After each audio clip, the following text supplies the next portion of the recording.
If you've ever worried about losing your Evernote notes, notebooks, or important attachments, this video is for you.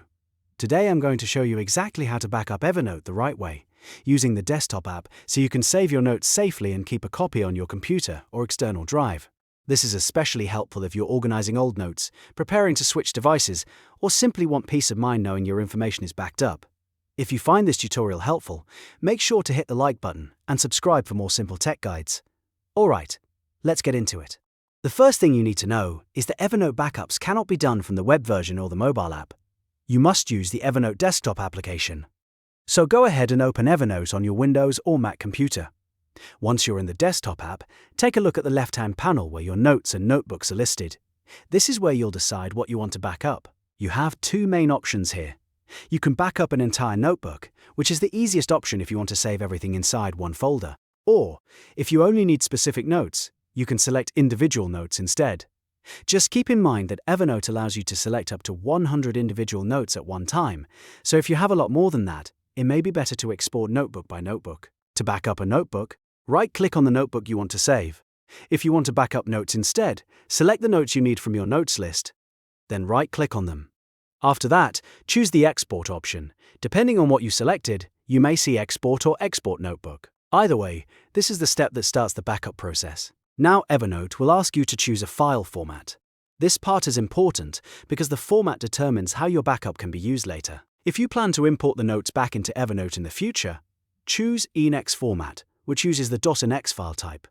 This is Evernote's native export format, and it's the best choice if you want to preserve things like tags, created dates, and attachments. In other words, it gives you the most complete backup for future restoration. If your goal is to read or share your notes outside of Evernote, then HTML format may be the better option. HTML exports your notes in a format that can be opened in a normal web browser. That makes it useful for offline viewing, sharing, or keeping a readable archive you can access even if you're not using Evernote anymore. So, if you want maximum flexibility inside Evernote, use ENEX. If you want easy viewing outside Evernote, use HTML. Before you continue, Evernote may also show you some export attributes you can include or exclude. This is where you can decide whether to include things like tags, update dates, author information, and other note details. If you want the most complete backup, leave the important attributes checked. If you want a cleaner export, you can uncheck the items you don't need. Take a moment here and review those options carefully because this helps control exactly what ends up in your backup file. Once your format and attributes are set, click Export.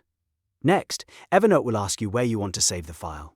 Choose a secure location that you'll remember easily, such as your Documents folder, a dedicated backup folder, or even an external hard drive if you want an extra layer of protection. After selecting the destination, click Save. Evernote will now create your backup file. Depending on how many notes you selected and how large they are, this may take a few moments. Once the export is complete, you'll have a backup copy stored on your device. At that point, it's a good idea to open the folder and confirm that the file was created successfully. If you used ENEX, you'll see the .enex file. If you used HTML, you'll usually see an HTML file and a folder with related content. And that's it. You've successfully backed up your Evernote notes or notebooks. This is one of the simplest ways to protect your information and make sure your notes are available if you ever need them later. If this tutorial helped you out, don't forget to like this video, subscribe to the channel, and turn on notifications so you don't miss the next how-to guide. Thanks for watching, and I'll see you in the next one.